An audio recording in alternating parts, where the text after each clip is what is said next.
ಅಮರಾವತಿಯ ಅಪ್ಸರೆಯರು ನಾಚುವಂಥ ಒಂದು ಭವ್ಯವಾದ ಉದ್ಯಾನವನ. ಇದು ಕಾಮದೇವನಾದ ಮನ್ಮಥನ ವಿಹಾರಧಾಮ. ಅಲ್ಲಿ ಪ್ರತಿಯೊಂದು ಹೂವು ಪ್ರೇಮವನ್ನು, ಪ್ರತಿಯೊಂದು ದುಂಬಿಯು ಮೋಹವನ್ನು, ಪ್ರತಿ ತಂಗಾಳಿಯು ಆಸೆಯನ್ನು ಹೊತ್ತು ತರುತ್ತಿದೆ. ಸೃಷ್ಟಿಯ ಶೃಂಗಾರವೇ ಇಲ್ಲಿ ಮೈತಾಳಿದೆ. ಆದರೆ ಈ ಸೌಂದರ್ಯದ ಸೃಷ್ಟಿಕರ್ತನಾದ ಮನ್ಮಥನ ಮುಖದಲ್ಲಿ ವಿಜಯದ ನಗೆಯಿಲ್ಲ. ಬದಲಿಗೆ ಆಳವಾದ ನಿಗೂಢವಾದ ವಿಷಾದವಿದೆ. ಅವನು ಮನ್ಮಥ, ಮನಸ್ಸನ್ನು ಮಥಿಸುವವನು. ಅವನ ಹೂಬಾಣಕ್ಕೆ ಜಗತ್ತೇ ತಲೆಬಾಗುತ್ತದೆ. ಯೋಗಿಯ ಯೋಗವನ್ನು, ರಾಜನ ಧರ್ಮವನ್ನು, ಜ್ಞಾನಿಯ ಜ್ಞಾನವನ್ನು ಕ್ಷಣ ಮಾತ್ರದಲ್ಲಿ ಮರೆಸಬಲ್ಲ ಶಕ್ತಿ ಅವನದು. ಆದರೆ ತನ್ನ ಬಾಣದಿಂದ ಹೊತ್ತಿಸಿದ ಕಿಡಿಯು ಜಗತ್ತಿನಲ್ಲಿ ಎಂತಹ ಕಲರವವನ್ನು ಸೃಷ್ಟಿಸುತ್ತಿದೆ ಎಂದು ಕಂಡಾಗ ಆ ಸೃಷ್ಟಿಕರ್ತನೇ ಇಂದು ಬೆಚ್ಚಿಬಿದ್ದಿದ್ದ. ಅವನು ಕಂಡಿದ್ದು ಕೇವಲ ಪ್ರೇಮವನ್ನಲ್ಲ, ಆ ಪ್ರೇಮದ ನೆರಳಿನಲ್ಲಿ ಹುಟ್ಟುವ ಇನ್ನೊಂದು ವಿಕಾರ ರೂಪವನ್ನು. ಮನ್ಮಥನ ಬಾಣ ತಗುಲಿದ ಒಬ್ಬ ರಾಜನು ತನ್ನ ಪ್ರೇಯಸಿಗಾಗಿ ರಾಜ್ಯವನ್ನೇ ಕಡೆಗಣಿಸುತ್ತಾನೆ. ಖಜಾನೆ ಬರಿದಾಗುತ್ತದೆ. ಪ್ರಜೆಗಳು ಸಂಕಷ್ಟಕ್ಕೀಡಾಗುತ್ತಾರೆ. ಇನ್ನೊಂದೆಡೆ ಪ್ರೇಮದಲ್ಲಿ ಸೋತ ಯುವಕನೊಬ್ಬ ಹತಾಶೆಯಿಂದ ತನ್ನ ಜೀವನವನ್ನೇ ನಾಶ ಮಾಡಿಕೊಳ್ಳುತ್ತಾನೆ. ಮತ್ತೊಂದೆಡೆ ಮೋಹದಿಂದ ಹುಟ್ಟಿದ ಅಸೂಯೆಯು ಎರಡೂ ಕುಟುಂಬಗಳ ನಡುವೆ ವೈಷಮ್ಯದ ಬೆಂಕಿ ಹಚ್ಚಿ ಸರ್ವನಾಶಕ್ಕೆ ಕಾರಣವಾಗುತ್ತಿದೆ. ಮನ್ಮಥ ತನ್ನ ಕೈಗಳನ್ನು ನೋಡಿಕೊಳ್ಳುತ್ತಾ ನೋವಿನಿಂದ, ಇದೇನಾ ನನ್ನ ಸೃಷ್ಟಿ? ನನ್ನ ಬಾಣ ಹೊತ್ತಿಸುವುದು ಪ್ರೀತಿಯ ಕಿಡಿ, ಆದರೆ ಮಾನವನ ಮನಸ್ಸು ಅದನ್ನು ಅಸೂಯೆ, ದ್ವೇಷ, ಅಧಿಕಾರದ, ಹತಾಶೆ ಎಂಬ ವಿಷಯವನ್ನಾಗಿ ಪರಿವರ್ತಿಸುತ್ತಿದೆಯಲ್ಲ. ನಾನು ಕೇವಲ ಬೀಜವನ್ನು ಬಿತ್ತುತ್ತೇನೆ, ಆದರೆ ಮಾನವನ ಮನಸ್ಸೆಂಬ ಭೂಮಿ ಅದಕ್ಕೆ ವಿಷದ ನೀರೆರೆದು ವಿನಾಶದ ಬೆಳೆಯನ್ನೇಕೆ ತೆಗೆಯುತ್ತಿದೆ? ಹಾಗಾದರೆ ಈ ಜಗತ್ತಿನ ದುಃಖಕ್ಕೆ ಮೂಲ ಕಾರಣ ನಾನಲ್ಲ, ನನ್ನ ಬಾಣವೂ ಅಲ್ಲ. ಬದಲಿಗೆ ಆ ಮಾನವನ ನಿಯಂತ್ರಣವಿಲ್ಲದ ಚಂಚಲ, ಗ್ರಹಿಸಲಾಗದ ಮನಸ್ಸು. ಅದೇ ಅವನ ಮೊದಲ ಶತ್ರು. ಈ ಮಾಯೆಯ ಹಿಂದಿರುವ ರಹಸ್ಯವೇನು? ಈ ಚಕ್ರವ್ಯೂಹವನ್ನು ಭೇದಿಸುವ ದಾರಿ ಯಾವುದು?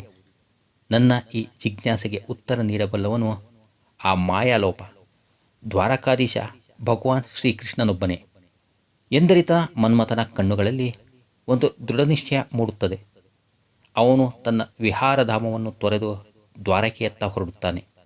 ದ್ವಾರಕೆಯ ರಾಜಭವನದ ಪಕ್ಕ ಯಮುನೆ ನದಿಯ ತಟದಲ್ಲಿ ಒಂದು ಕದಂಬ ವೃಕ್ಷದ ಕೆಳಗೆ ಶ್ರೀಕೃಷ್ಣನು ಕಣ್ಣು ಮುಚ್ಚಿ ಕುಳಿತು ಕೊಳಲನ್ನು ನುಡಿಸುತ್ತಿದ್ದಾನೆ. ಅವನ ಸುತ್ತಲೂ ಹಸುಗಳು, ಜಿಂಕೆಗಳು ಮಂತ್ರಮುಗ್ಧವಾಗಿ ನಿಂತಿವೆ. ವಾತಾವರಣದಲ್ಲಿ ಅಲೌಕಿಕ ಶಾಂತಿ ನೆಲೆಸಿದೆ.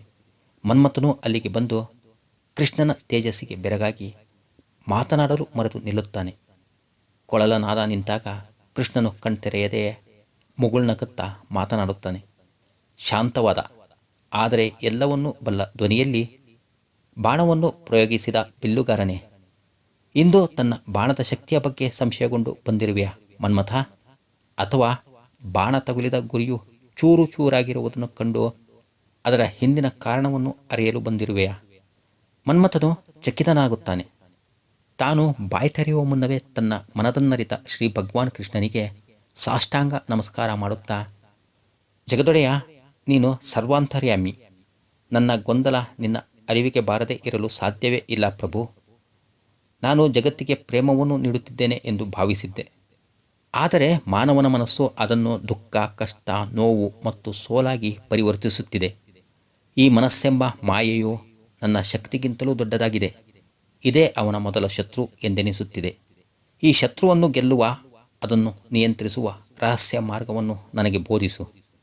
ನನ್ನ ಅಸ್ತಿತ್ವದ ಬಗೆಗಿನ ಈ ಸಂಶಯವನ್ನು ನಿವಾರಿಸು ಎನ್ನಲಾಗಿ ಭಗವಾನ್ ಶ್ರೀಕೃಷ್ಣನು ಕಣ್ತೆರೆದು ಮನ್ಮಥನನ್ನು ಕಾರುಣ್ಯದಿಂದ ನೋಡುತ್ತಾ, ಮನ್ಮಥ, ನೀನು ಸತ್ಯದ ಹೊಸ್ತಿಲಿಗೆ ಬಂದು ನಿಂತಿದ್ದೀಯೆ. ಮನಸ್ಸು ಮಾಯೆಯೂ ಹೌದು, ಮಹಾಮಾರ್ಗವೂ ಹೌದು. ಅದು ಬಂಧನವೂ ಹೌದು, ಮೋಕ್ಷದ ದ್ವಾರವೂ ಹೌದು. ಕೇವಲ ಮಾತುಗಳಿಂದ ಈ ರಹಸ್ಯವನ್ನು ಅರಿಯಲಾಗದು. ನಿನಗೆ ಮನಸ್ಸಿನ ನಿಜ ಸ್ವರೂಪ ತೋರಿಸುತ್ತೇನೆ ಎನ್ನುತ್ತಾ ಎದ್ದು ನಿಂತು ಮನ್ಮಥನ ಭುಜವನ್ನು ಸ್ಪರ್ಶಿಸುತ್ತಾನೆ. ಸುತ್ತಲಿನ ಪ್ರಪಂಚವು ಮಾಯವಾಗಿ ಅವರಿಬ್ಬರು ಒಂದು ಅಲೌಕಿಕ ಲೋಕಕ್ಕೆ ಪಯಣ ಬೆಳೆಸುತ್ತಾರೆ. ಸ್ನೇಹಿತರೆ, ಈ ಸ್ವಾರಸ್ಯಕರ ಕಥನ ಆಲಿಸುವ ಮೊದಲು ಯಾರೆಲ್ಲ MJ ಕನ್ನಡ ಚಾನಲನ್ನು ಸಬ್ಸ್ಕ್ರೈಬ್ ಮಾಡಿಕೊಂಡಿಲ್ವೋ ಅವರೆಲ್ಲ ಸಬ್ಸ್ಕ್ರೈಬ್ ಮಾಡಿಕೊಂಡು ವಿಡಿಯೋಗೆ ಒಂದು ಲೈಕ್ ಕೊಡುವುದನ್ನು ಮರೆಯದಿರಿ. ಬನ್ನಿ ಈಗ ಭಗವಾನ್ ಶ್ರೀಕೃಷ್ಣ ಹೇಳಲಿರುವ ಮನಸ್ಸಿನ ರಹಸ್ಯವನ್ನು ತಿಳಿಯೋಣ. ಭಗವಾನ್ ಶ್ರೀಕೃಷ್ಣ ಮತ್ತು ಮನ್ಮಥರು ಒಂದು ವಿಚಿತ್ರವಾದ ಯುದ್ಧಭೂಮಿಯಲ್ಲಿ ನಿಂತಿರುತ್ತಾರೆ. ಅವರ ಮುಂದೆ 5 ಶಕ್ತಿಶಾಲಿ ಬಿಳಿ ಕುದುರೆಗಳು ಕಟ್ಟಿದ ಒಂದು ರಥವು ನಿಯಂತ್ರಣವಿಲ್ಲದೆ ಓಡುತ್ತಿದೆ. ಕುದುರೆಗಳು ಅಂದರೆ ಮನುಷ್ಯನ ಪಂಚೇಂದ್ರಿಯಗಳು ಬೇರೆ ಬೇರೆ ದಿಕ್ಕಿಗೆ ರಥವನ್ನು ಎಳೆಯುತ್ತಿವೆ. ಅವುಗಳನ್ನು ಹಿಡಿದ ಲಗಾಮು ಮನಸ್ಸು ಸಡಿಲವಾಗಿ ಸಾರಥಿ ಎಂಬ ಬುದ್ಧಿ ಕೈಯಿಂದ ಜಾರುತ್ತಿದೆ. ರಥದೊಳಗಿರುವ ಯೋಧನು ಆತ್ಮ ಅಸಹಾಯಕನಾಗಿ ಅತ್ತಿಂದಿತ್ತ ಅಪ್ಪಳಿಸುತ್ತಿದ್ದಾನೆ. ರಥವು ಒಂದು ದೊಡ್ಡ ಪ್ರಪಾತಕ್ಕೆ ಸಾಗುತ್ತಿದೆ. ಇದನ್ನು ಕಂಡ ಮನ್ಮಥ ಆತಂಕದಿಂದ, ಪ್ರಭು, ಇದೇನು? ಈ ರಥದ ಗತಿಯೇನು? ಸಾರಥಿ ಏಕೆ ಹೀಗಿದ್ದಾನೆ ಎಂದಾಗ ಭಗವಾನ್ ಶ್ರೀಕೃಷ್ಣನು ಗಂಭೀರವಾಗಿ, ಮನ್ಮಥ, ಇದುವೇ ಪ್ರತಿಯೊಬ್ಬ ಮಾನವನ ಕತೆ. ಈ ರಥವೇ ಅವನ ಶರೀರ.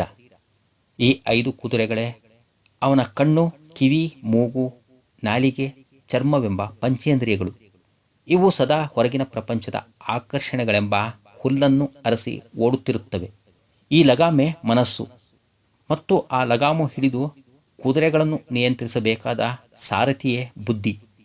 ನೋಡು, ಯಾವಾಗ ಸಾರಥಿಯಾದ ಬುದ್ಧಿಯು ಜ್ಞಾನವೆಂಬ ಅಮೃತವನ್ನು ಸೇವಿಸದೆ ಅಜ್ಞಾನವೆಂಬ ಮದ್ಯವನ್ನು ಸೇವಿಸಿ ದುರ್ಬಲನಾಗುತ್ತಾನೋ ಆಗ ಮನಸ್ಸೆಂಬ ಲಗಾಮು ಸಡಿಲವಾಗುತ್ತದೆ. ಆಗ ಕುದುರೆಗಳು ತಮ್ಮ ಇಚ್ಛೆಯಂತೆ ಓಡಿ ರಥವನ್ನು ವಿನಾಶದ ಪ್ರಪಾತಕ್ಕೆ ತಳ್ಳುತ್ತವೆ. ಇದೇ ದುಃಖ, ಇದೇ ಸೋಲು. ಅದೇ ಕ್ಷಣದಲ್ಲಿ ಪಕ್ಕದಲ್ಲೇ ಇನ್ನೊಂದು ರಥವು ಪ್ರತ್ಯಕ್ಷವಾಗುತ್ತದೆ. ಅದರ ಕುದುರೆಗಳು ಅಷ್ಟೇ ಶಕ್ತಿಶಾಲಿ, ಆದರೆ ಸಾರಥಿಯು ಅತ್ಯಂತ ಜಾಗರೂಕನಾಗಿದ್ದಾನೆ. ಅವನು ಮನಸ್ಸೆಂಬ ಲಗಾಮನ್ನು ಬಿಗಿಯಾಗಿ ಹಿಡಿದು ಕುದುರೆಗಳನ್ನು ಒಂದೇ ದಿಕ್ಕಿನಲ್ಲಿ ಒಂದು ದಿವ್ಯವಾದ ನಗರದತ್ತ ಕೊಂಡೊಯ್ಯುತ್ತಿದ್ದಾನೆ.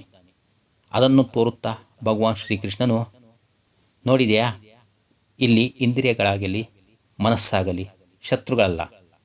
ಶತ್ರು ದುರ್ಬಲವಾದ ತರಬೇತಿ ಇಲ್ಲದ ಬುದ್ಧಿ. ವಿವೇಕ ಎಂಬ ಖಡ್ಗದಿಂದ ಸರಿ ತಪ್ಪುಗಳನ್ನು ವಿಶ್ಲೇಷಿಸಿ ಜ್ಞಾನ ಎಂಬ ಶಕ್ತಿಯಿಂದ ಬುದ್ಧಿಯನ್ನು ಬಲಪಡಿಸಿದರೆ ಅದೇ ಮನಸ್ಸನ್ನು ಮತ್ತು ಇಂದ್ರಿಯಗಳು ಶತ್ರುಗಳಾಗುವ ಬದಲು ಆತ್ಮನನ್ನು ಗುರಿಯತ್ತ ಕೊಂಡೊಯ್ಯುವ ಶ್ರೇಷ್ಠ ಸೇವಕರಾಗುತ್ತಾರೆ. ಇದೇ ಮನೋನಿಗ್ರಹದ ಮೊದಲ ರಹಸ್ಯ.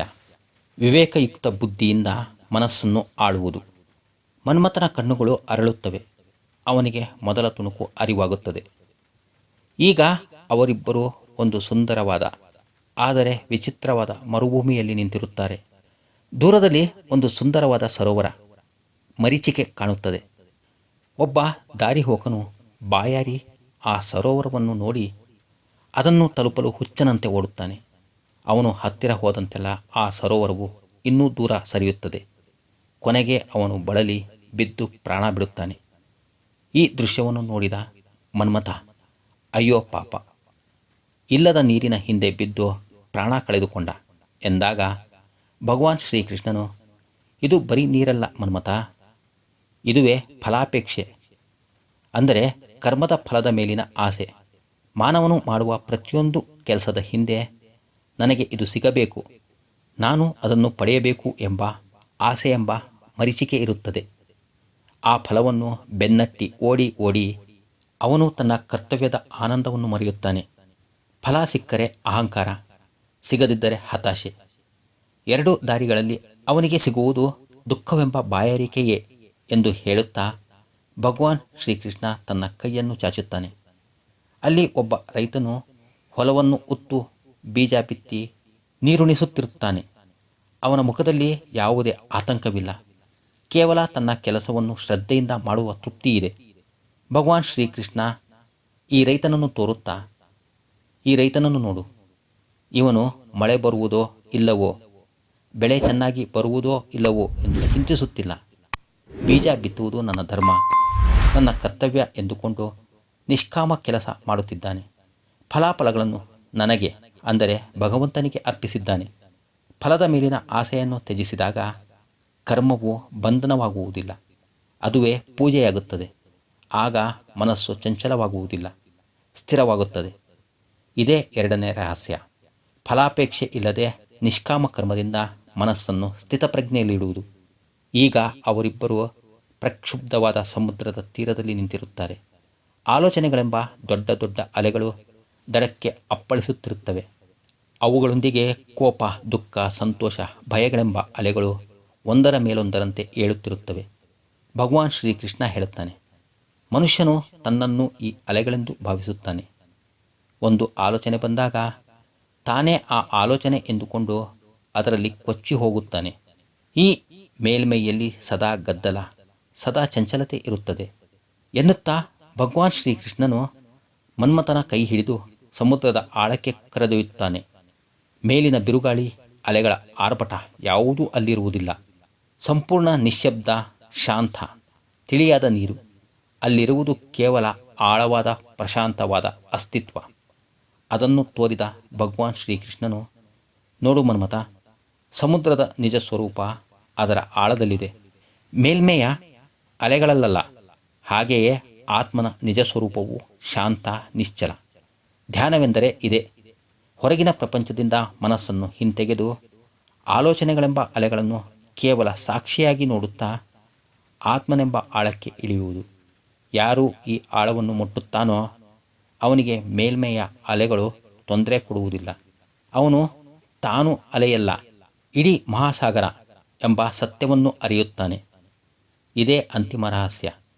ಧ್ಯಾನವೆಂಬ ಸಾಧನೆಯಿಂದ ಮನಸ್ಸನ್ನು ಮೀರಿ ನಿಂತು ಆತ್ಮ ಸಾಕ್ಷಾತ್ಕಾರ ಪಡೆಯುವುದು.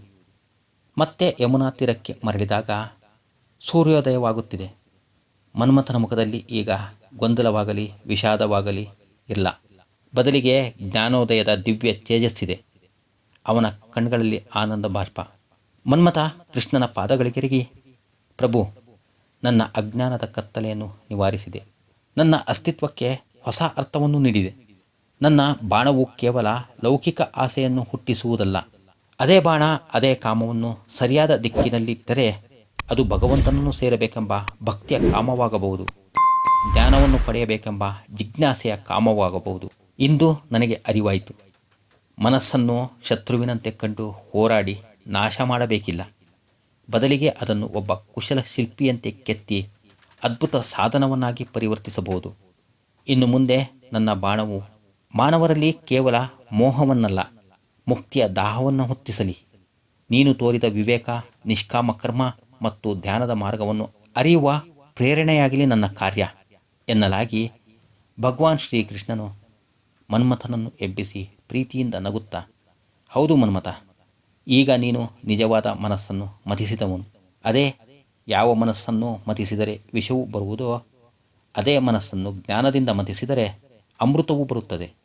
ಜಗತ್ತಿನಲ್ಲಿರುವ ಪ್ರತಿಯೊಂದು ಆಸೆಯು ಭಗವಂತನತ್ತ ತಿರುಗಿದಾಗ ಅದುವೇ ಪ್ರೇಮವಾಗುತ್ತದೆ, ಅದುವೇ ಭಕ್ತಿಯಾಗುತ್ತದೆ. ನಿನ್ನ ಪಾತ್ರವು ಜಗತ್ತನ್ನು ಬಂಧಿಸುವುದಲ್ಲ, ಬದಲಿಗೆ ಭಗವಂತನತ್ತ ಸೆಳೆಯುವ ಮೊದಲ ಕೊಂಡಿಯಾಗುವುದು. ಇದೇ ನಿನ್ನ ನಿಜವಾದ ಧರ್ಮ. ಮನ್ಮಥನ ಕೈಯಲ್ಲಿದ್ದ ಕಬ್ಬಿನ ಬಿಲ್ಲು ಮತ್ತು ಹೂವಿನ ಬಾಣಗಳು ಒಂದು ಕ್ಷಣ ದಿವ್ಯವಾದ ಬೆಳಕಿನಿಂದ ಹೊಳೆಯುತ್ತವೆ. ಅವನು ಕೃಷ್ಣನಿಗೆ ಮತ್ತೊಮ್ಮೆ ನಮಸ್ಕರಿಸಿ ಒಂದು ಹೊಸ ಉದ್ದೇಶ, ಹೊಸ ತೇಜಸ್ಸಿನೊಂದಿಗೆ ಅಲ್ಲಿಂದ ನಿರ್ಗಮಿಸುತ್ತಾನೆ. ಹೀಗೆ ಜಗತ್ತನ್ನು ಮೋಹದ ಬಲೆಯಿಂದ ಸಿಲುಕಿಸುತ್ತಿದ್ದ ಮನ್ಮಥನೇ ಮನಸ್ಸನ್ನು ಗೆಲ್ಲುವ ಮಹಾಮಾರ್ಗವನ್ನು ಅರಿತು ಲೌಕಿಕ ಕಾಮವನ್ನು ಅಲೌಕಿಕ ಪ್ರೇಮದತ್ತ ತಿರುಗಿಸುವ ದಿವ್ಯ ಶಕ್ತಿಯಾಗಿ ರೂಪಾಂತರಗೊಂಡ.